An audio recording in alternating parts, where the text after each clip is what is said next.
Olá, muito boa tarde. Na véspera do Dia de Todos os Santos e na proximidade da celebração do Dia de Fiéis Defuntos, antecipamos aqui a dimensão litúrgica destes momentos e os textos bíblicos que serão lidos na Eucaristia do próximo domingo. É uma tarefa para a qual contamos com o auxílio dos nossos convidados. Temos entre nós o Padre Robson de Cruz e o Padre Vítor Gonçalves, ambos párocos na cidade de Lisboa. Muito obrigado por estarem uma vez mais na nossa companhia. Comemoração de todos os fiéis defuntos, que ocorre no próximo domingo, porém, já amanhã a Igreja assinala também o Dia de Todos os Santos. É um lembrar e um sublinhar a santidade daqueles que, não sendo conhecidos, não figurando nesse calendário dos santos da Igreja Católica, são, no entanto, recordados neste dia, eles, a exemplaridade de vida que os marcou. Sem dúvida, a festa de Todos os Santos nos recorda exatamente isto, quer dizer, a capacidade de transformação que se opera na nossa vida terrena, não é? E de que Deus é o grande sujeito e, portanto, temos um dia só para honrar todos os santos, não é? E não apenas aqueles que, por razões, digamos, eclesiais, às vezes até por razões sociais, de facto foram reconhecidos na sua santidade. A celebração de domingo, que vai ser a comemoração dos fiéis defuntos, embora apareça já no século XI, um período um bocadinho tardio, digamos, da fixação dessas grandes festas, reveste de um outro aspecto, que é da esperança da ressurreição. E aqui, digamos, se a santidade é um acontecimento, digamos, que antecipa de alguma forma a nossa glória futura, não é? A nossa transformação e a forma como nós aceitamos a própria transformação física do nosso corpo, que a morte é sempre um marco, não é? Deve ser assinalada com uma fé tipicamente cristã, que olhando para Cristo aprende a entender aquilo que significa, não é, a degradação do nosso corpo físico e a esperança da sua transformação. Esta esperança é a grande marca do Dia de Fiéis Defuntos, Padre Vítor, realmente é uma marca cristã, a esperança e essa fé na ressurreição um dia. Sem dúvida, e a nossa esperança é feita também de memória, e eu creio que é esse aspecto que toca muito todas as pessoas e que fez com que tantas vezes o Dia de Todos os Santos, que era feriado, ser tão associado à romaria aos cemitérios, a visitar a sepultura, que no fundo acaba por ser muitas vezes a referência quase diríamos palpável.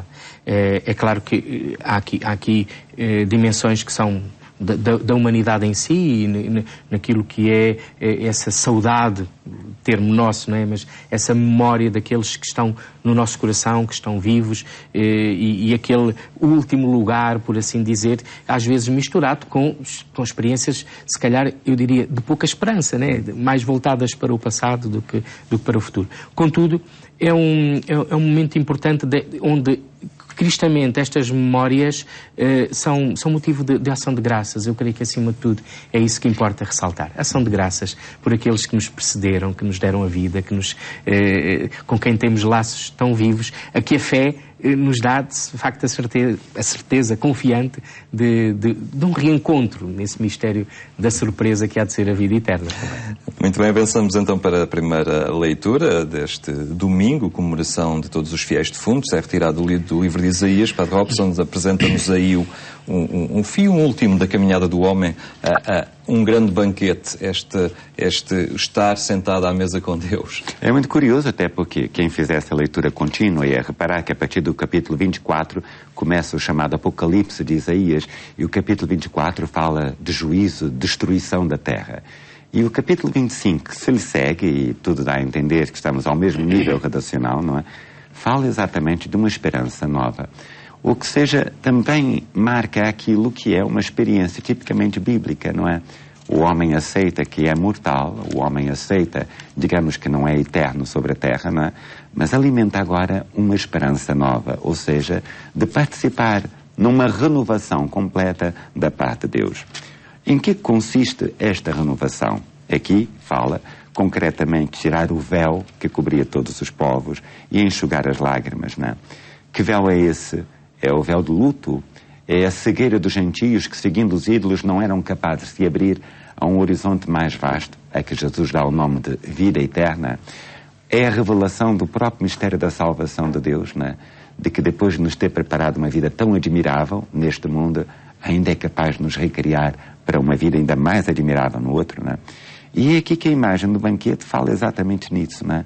Este lugar de salvação, que agora é o Monte Sião, mas não é aquele Monte Sião geograficamente falado, mas é uma experiência de reconciliação universal com Deus, com a natureza, com o mundo todo, não é? Onde a alegria da festa, entende, vai substituir aquilo que é o nosso luto e o nosso pesar, na forma como nós enfrentamos a morte, que é sempre algo misterioso, mas que é ultrapassado agora. Por quê? Porque pondo a confiança no Senhor, não é? Eles sabem que vale a pena alegrar-se. Vítor, este banquete, ao fim e ao cabo, é a sintonia que nós estabelecemos com Deus, ao fim e ao cabo é o associarmos e o sincronizarmos a nossa vida, as nossas ações, com a proposta que Ele nos faz. Não é? Claro.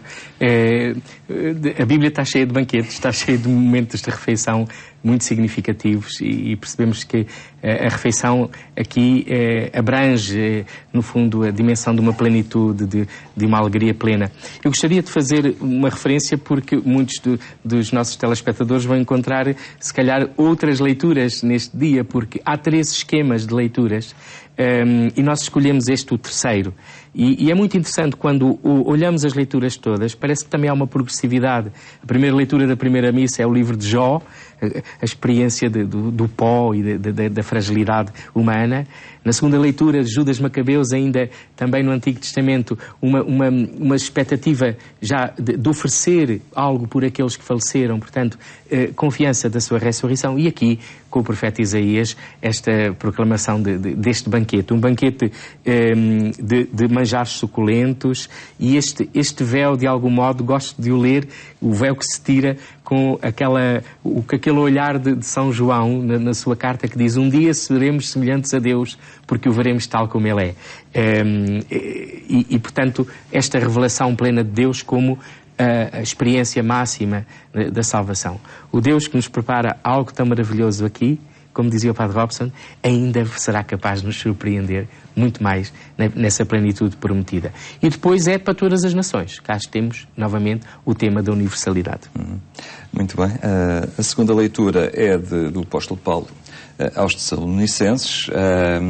Continuamos a acompanhar esta comunidade que já visitámos na passada semana, em que Paulo nos diz que Cristo virá de alguma forma concluir a história humana. Ele virá no final dos tempos.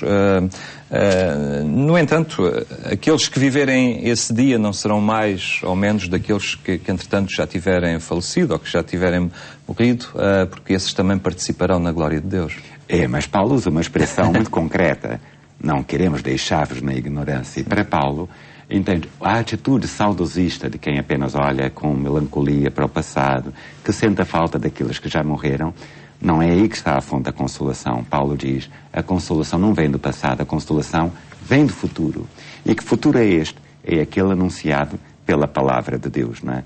Que Cristo, que ressuscitou, há de vir novamente a nos associar à sua glória. Mais ainda, o que me surpreende muito nesta leitura é como Paulo pensa esta consolação que há de vir do futuro, ou seja, esta associação na glória de Deus. Em primeiro lugar, Paulo não usa diretamente a expressão que nós vamos ressuscitar. Usa uma expressão ainda mais intensa. Diz: Deus nos levará, né, com Jesus para a glória. Ou seja, significa, o horizonte não é voltar à vida física tal e qual nós a vivemos, nas dificuldades e contingências desta etapa da história. Não, é para participar numa vida mais excelente. E como é que nós sabemos que isto vai acontecer? E aqui Paulo usa um conjunto de imagens muito bonitas. Surge no ritmo da escuta. Os que morrerem hão de ouvir. Para Paulo, uma imagem gráfica, não é que não podemos levar à letra, a voz da trombeta e de se hão de erguer. E aqueles que estivessem vivos nessa altura, também, pela dinâmica da escuta, é que serão associados à glória de Cristo. Esta capacidade de perceber que esta transformação da morte em vida surge, desculpem, diríamos nós, com um ritmo vocacional.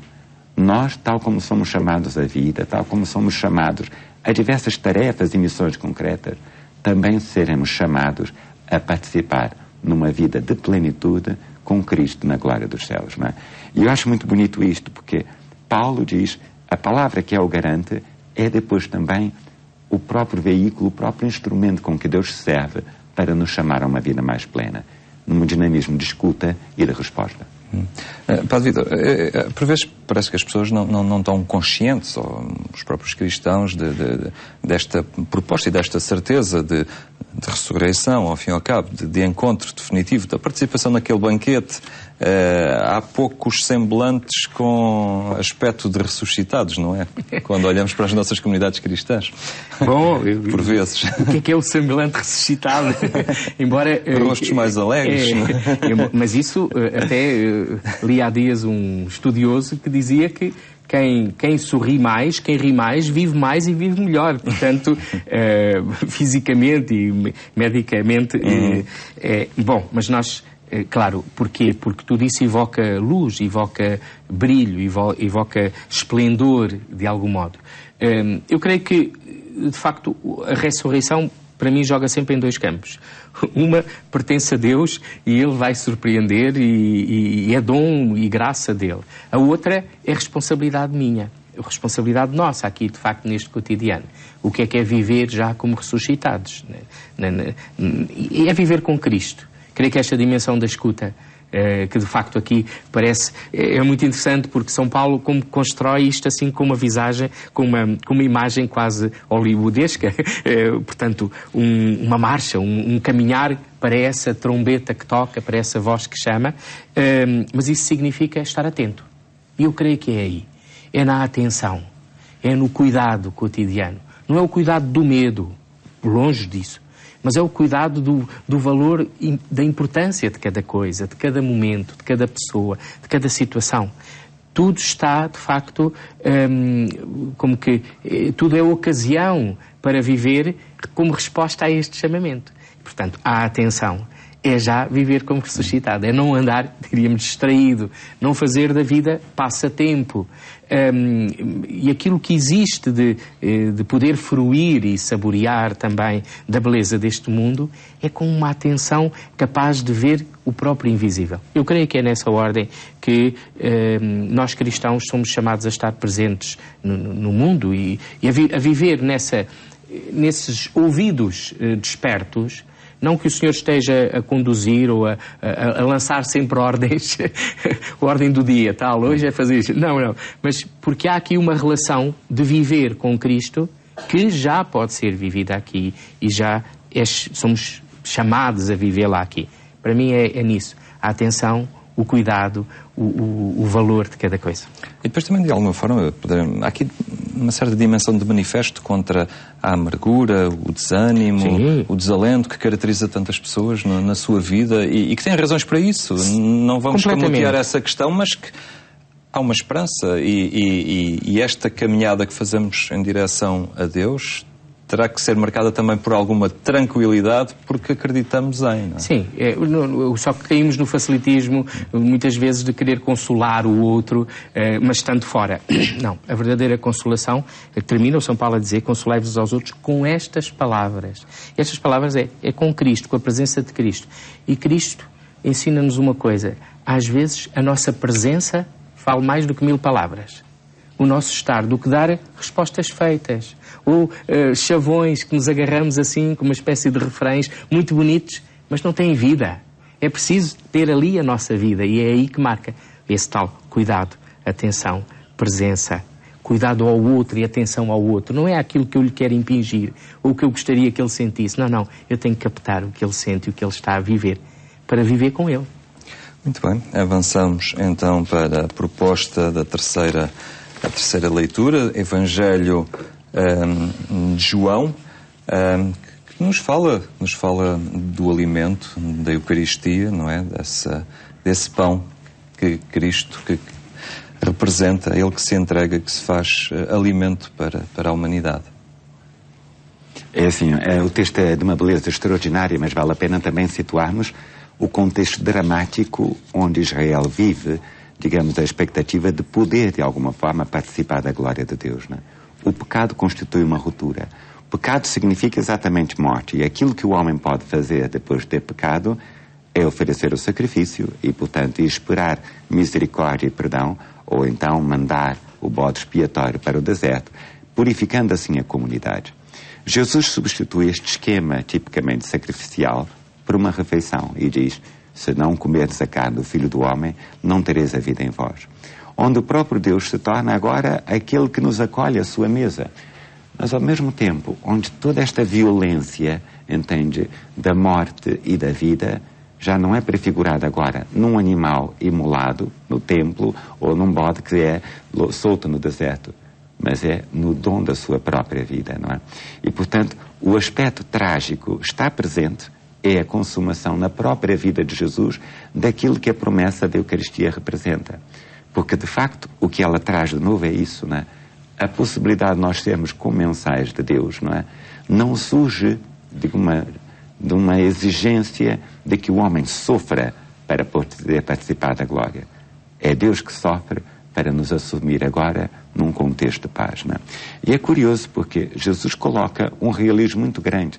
Se não comerdes a carne do Filho do Homem e não beberdes o seu sangue, não tereis a vida em vós.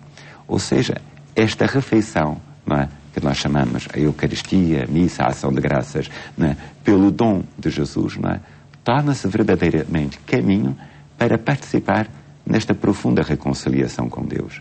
Ou seja, Deus que nos convida para a sua mesa torna-se Ele mesmo o alimento que nos introduz na profunda comunhão com Ele, não é?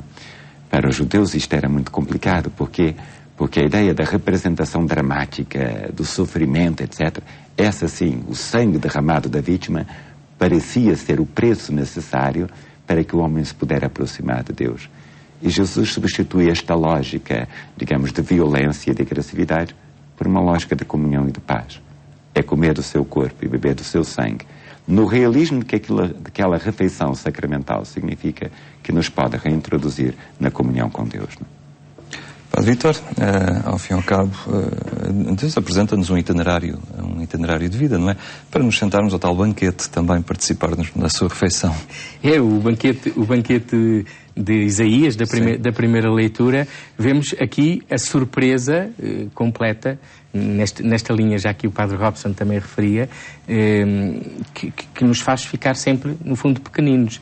Eu gosto muito de dizer que a frase que a liturgia escolheu para o momento antes de comermos este corpo de Jesus e bebermos este sangue é a frase de um centurião que, relativamente a um servo que ele pedia a cura, Jesus, oferecendo-se para lá ir, ele diz que não é digno que ele entre em sua casa.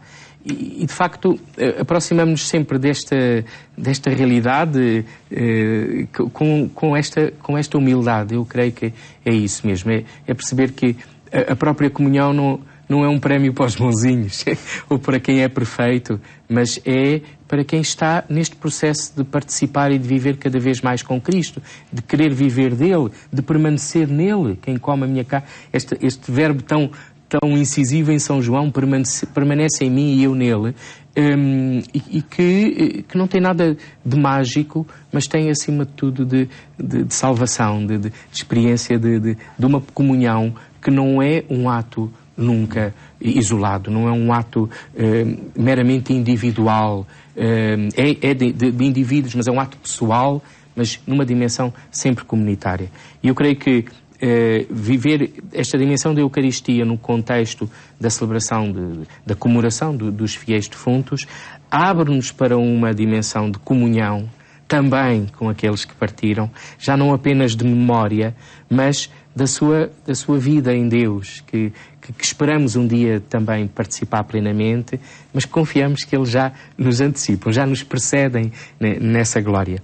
E ao mesmo tempo, reconhecer que é este dinamismo da missa, da Eucaristia, que se Jesus fez em relação a Ele, fez-nos para nós fazermos também. Aquele fazer isto em memória de mim, que pode nos parecer uma alusão direta àquela refeição e àquele momento de uma hora mal medida, porque às vezes está tudo com muita pressa, ou então nós padres gastamos imenso a falar, quando é importante que seja o gesto a falar, mas aquele fazer isto em memória de mim não é aquilo só, é fazer esta atitude pascal de dádiva de vida e fazemos-la nos muitos campos da existência, na cama de um hospital, no trabalho difícil e doloroso. É um comungar que não é apenas o ir em busca de um remédio, mas é um assumir de um compromisso que nos remete para o outro e para a vida. E é porque andamos a fazer em memória, não no sentido do passado, mas no sentido presente, de tornar Cristo vivo a partir da minha vida crística, se é que posso dizer assim. Muito bem, analisamos assim a densidade, a riqueza, as propostas destes textos bíblicos, deste domingo, comemoração de todos os fiéis defuntos. Padre Vítor, Padre Robson, obrigado por nos terem ajudado a penetrar neste mistério de forma mais fácil, mais eficaz. Foi esta a dimensão celebrativa em análise, a dimensão celebrativa deste Dia de Fiéis Defuntos, a santidade também de todos aqueles que, não figurando no calendário da Igreja, a sua santidade é por ela recordada no Dia de Todos os Santos, como fizemos aqui também referência no nosso programa.